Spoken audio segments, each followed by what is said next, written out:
Assalamualaikum warahmatullahi wabarakatuh.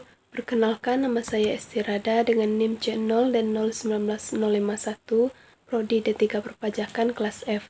Di sini saya akan membahas materi mengenai aspek fiskal dari arus barang dan modal perusahaan dalam mata kuliah akuntansi perpajakan. A. Dasar hukum. Dasar hukum itu terdapat dalam yang pertama Undang-Undang Nomor 7 Tahun 1983, sebagaimana terakhir telah diubah dengan Undang-Undang Nomor 36 Tahun 2008 tentang perubahan keempat atas Undang-Undang Nomor 7 tentang PPh atau pajak penghasilan.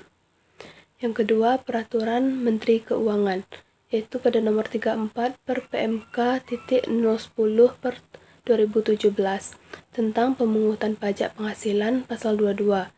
Sehubungan dengan pembayaran atas penyerahan barang dan kegiatan di bidang impor atau kegiatan usaha di bidang lain.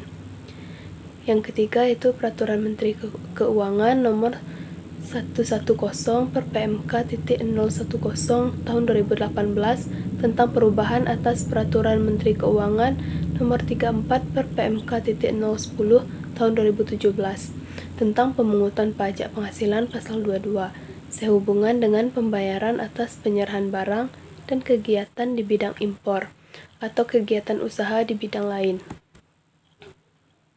B. Objek pajak, yaitu pembelian barang seperti komputer, mebel, mobil dinas, ATK, dan barang lainnya oleh pemerintah kepada wajib pajak rekanan atau penjual barang. Adapun tarifnya yaitu tarif umum, yang mana tarif umum 1,5% dikali harga beli, yang mana itu belum termasuk PPN. Dan jika rekanan tidak memiliki NPWP, maka diperlakukan tarif 100% lebih tinggi.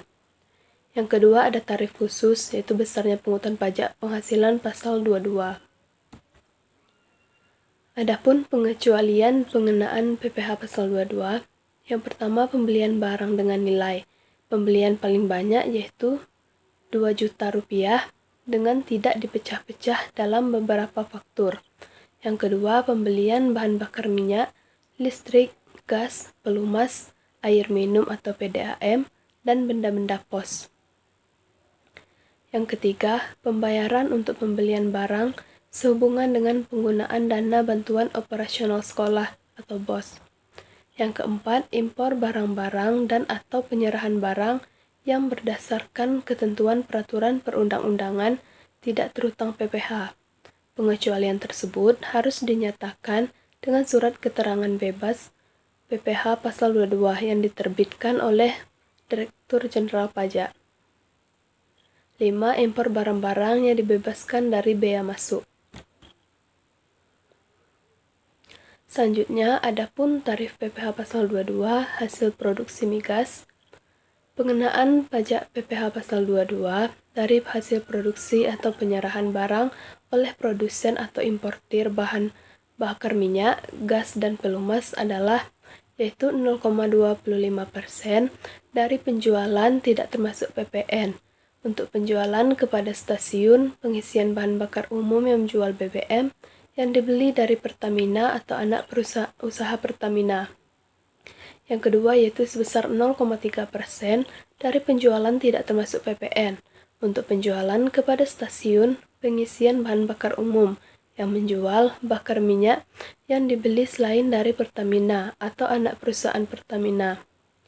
Selanjutnya 0,3% dari penjualan tidak termasuk PPN untuk penjualan kepada pihak yang dibeli dari Pertamina maupun selain dari Pertamina atau anak usaha Pertamina.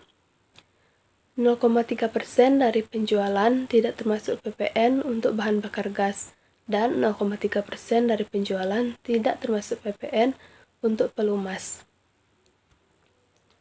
Lalu selanjutnya PPh pasal 23 dari dividen, bunga, royalti, hadiah, sewa, dan imbal jasa.